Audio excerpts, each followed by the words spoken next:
Hey guys, welcome back to the channel, and today we'll be reacting to Unpopular hip hop opinions because JYP is a politician now. One, God let's damn. open with a raised middle finger to the bunny cult, because while the rest of us were worried sick about Racine's mistreatment, they were busy twisting abuse into a bootleg promo campaign for new jeans. Screams on live. So about this Racine business, she posted that yesterday's her video. her. This person or another person? I thought it was another person. No, kebab spot. Mhm. Her video got copyright struck over Racine. So guys, I took ours down too. If you watched it, good. If you didn't, It Too was late. The, it was the long one.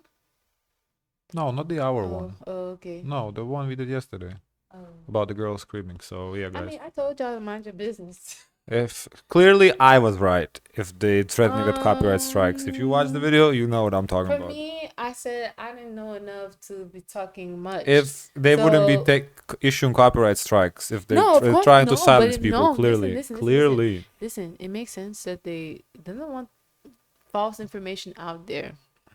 I think they need more. We need like to see this properly.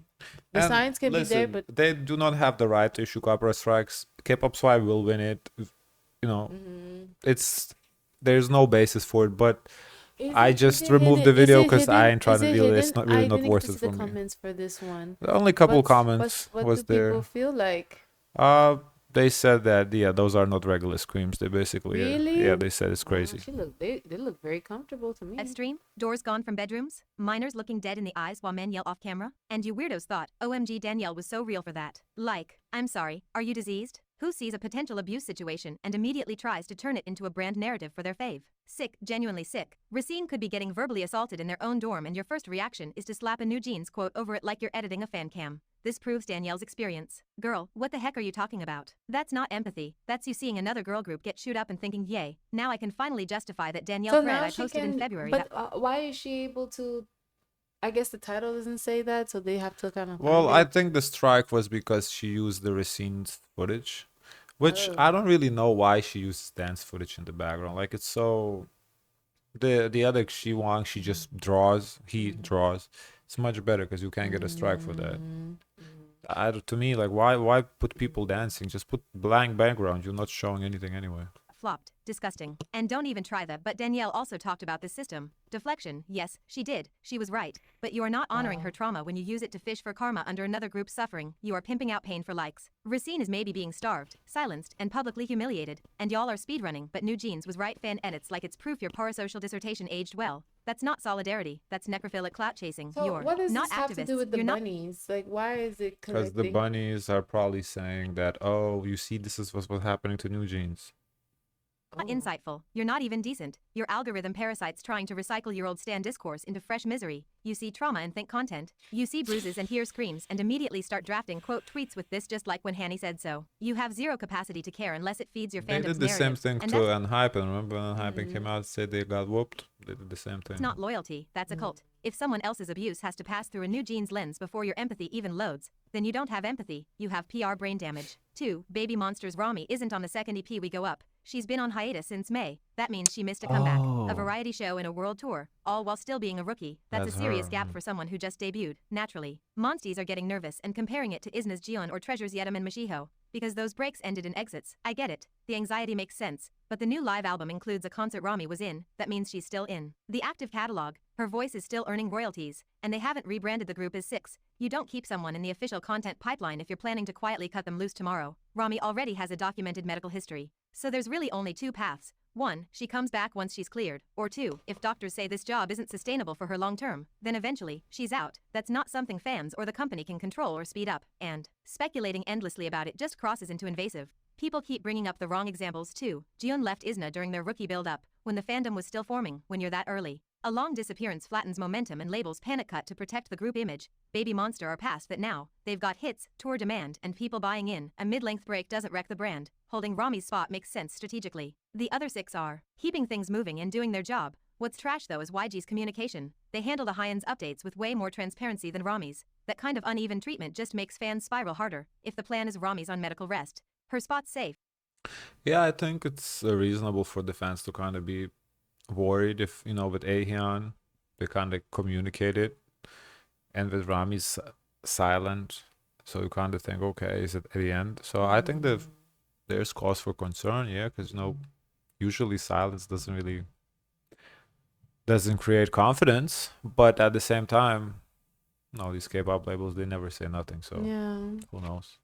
Then say that loud and keep saying it. Don't leave people guessing. Nothing right now screams she's out, but this is K-pop. You never really know until you know. 3. Let's review Chaeyoung's solo debut. Some of her stans are out here having meltdowns because people aren't fawning over her solo like they did with Nayeon or Jihyo.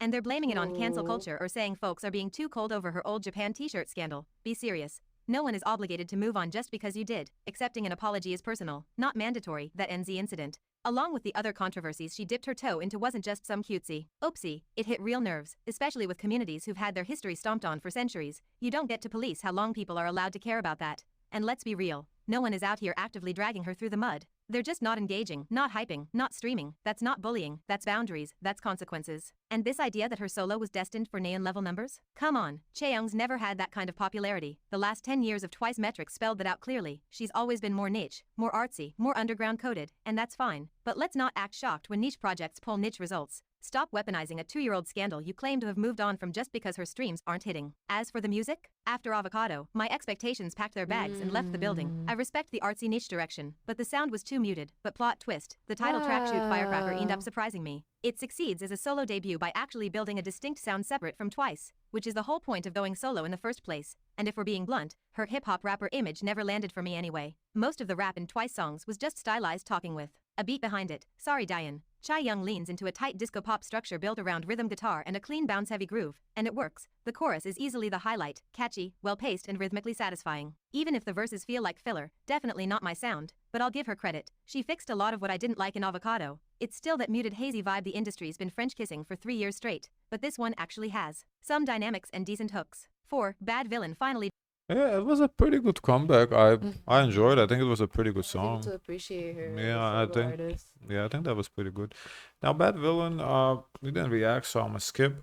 But what is interesting, I noticed they didn't pay for views this time around. Because in the past, when the Bad Villain would come back, they would get like million views within hours. This one, it only had like 70K when we react couple like 4 or 5 hours after release. So they didn't put YouTube's ads on it, which says that they're kind of losing confidence in this group.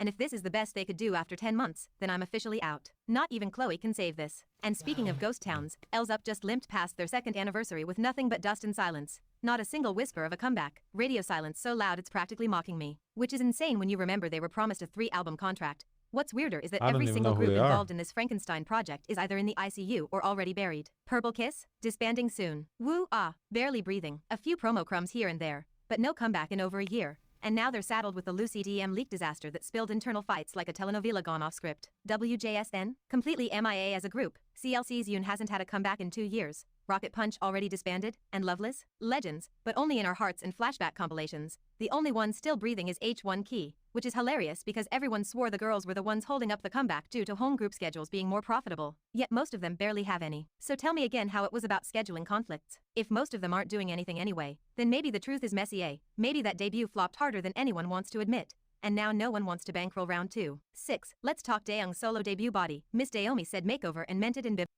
I guess we skipped this too because we haven't reacted, so a lot of skipping today. Wendy. Truck in the MV, trash, minus 10 points just for that. Lastly, let's review Wendy's first comeback under her new label. Wendy got out of SM and immediately remembered she's that girl. Like, not to be dramatic, but she left SM for 3 seconds and suddenly she's everywhere. You blink and she's hosting 3 variety shows, pushing out a mini album and gearing up for a world tour. ASND did in 3 months what SM didn't do in 3 contract renewals. Wendy is finally moving like an artist with an actual team behind her. Let's give credit where it's due. ASND isn't perfect, but they're doing the most with both Wendy and From is 9. And it's such a weird K-pop miracle to see a company actually function in 2025. Like, remember functioning? Supporting artists? Promotion? Hello? We drag every mismanaged group into oblivion, and rightfully so. But when a company actually shows up and gets it right, we act like it's witchcraft. No, this is what it's supposed to look like. This is baseline care. And in a year where half the industry is busy starving idols and duct taping dorm doors shut, ASND giving Wendy her own stage, her own sound, her own media rollout? That's the bare freaking minimum, and yet somehow it still feels revolutionary. That's how low the bar is. Now on to the actual song. Sunkiss isn't reinventing pop, But it's not supposed to. This is Wendy slipping into a sonic space that makes sense for her. Shimmering, safe, a little adult contemporary, a little drive-through T-own playlist, with just enough bite in Seems the like arrangement just to to keep it put alive. her feet into the water just a little bit. It's giving T-own 2016 B-side that accidentally charts, and I don't mean that as shade. That's a genre, that's a lifestyle. And Wendy? She elevates it. You could hand her a demo labeled generic K-pop ballad number 3085 and she'd still find a way to inject soul into it. The guitar lines in Sunkiss are nothing special. The lyrics are halfway between vague poetry and girlboss affirmations, but her delivery gives it purpose, breath control on point, emotion layered into every note, charisma leaking through every frame of that MV. Her stage presence is radiant, relaxed and so clearly hers. He just bought a Yeah, the Sunkiss was okay. I think I guess the strangest part about it was in the verse, because we watched her sing live. Kudos to her, she did sing it live. But the verses, she didn't really sound good, which is kind of shocking because she's like a known vocalist in K-pop. The chorus, she really shone in the chorus, you know. That was her highlights of the song. But the verses, yeah, the verses, I don't know. She kind of, that's all I honestly remember about that song, that her verses were kind of underwhelming a little bit. No more? no. Guys, of course, let us know your thoughts. Repeat, like, comment, and subscribe. Join the Discord. Zoys, zoys, zoys. Share as much kindness as possible.